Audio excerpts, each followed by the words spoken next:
श्रीकांत शिंदे आज आपला उमेदवारी अर्ज भरणार आहेत। श्रीकांत शिंदे कल्याणचे महायुतीचे उमेदवार आहेत। तर आपण ही दृश्य पाहतोय, डोंबिवलीमधली ही दृश्य आहेत। डोंबिवलीमधल्या गणेश मंदिरामध्ये जाऊन श्रीकांत शिंदे यांनी बाप्पाचं दर्शन घेतलेलं आहे। डोंबिवलीमध्ये श्रीकांत शिंदे यांचं हे मोठं शक्ती प्रदर्शन आपण पाहतोय। श्रीकांत शिंदे आज आपला उमेदवारी अर्ज भरणार आहेत। श्रीकांत शिंदे यांना काल अधिकृतपणे उमेदवारी जाहीर करण्यात आलेली आहे। कल्याणचे महायुतीचे उमेदवार श्रीकांत शिंदे आहेत आणि त्यांच्या विरोधात ठाकरे गटाच्या वैशाली दरेकर या रिंगणामध्ये आहेत। आता ही दृश्य आपण पाहतोय, डोंबिवली पूर्वमधल्या गणेश मंदिरामध्ये जाऊन श्रीकांत शिंदे यांनी बाप्पाचं दर्शन घेतलेलं आहे आणि त्यानंतर आता ते भव्य शक्ती प्रदर्शन करतायत।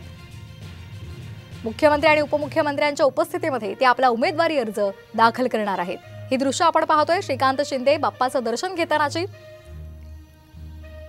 गणपती मंदिरामध्ये जाऊन बाप्पासमोर नतमस्तक होऊन ते आता शक्ती प्रदर्शनामध्ये सहभागी होणार आहेत आणि त्यानंतर ते आपला उमेदवारी अर्ज दाखल करणार आहेत। आपकी बार फिर से एक बार जो है मोदी सरकार पूर्ण बहुमत से जो है चुनकर आएगी।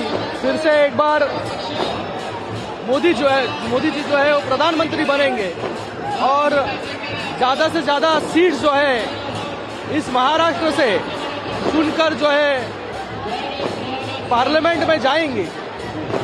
जैसे आपकी बार 400 पार है, वैसे महाराष्ट्र में आपकी बार 45 पार है और ये कल्याण लोकसभा में जो है रिकॉर्ड मार्जिन से जो है हम लोग जीतेंगे।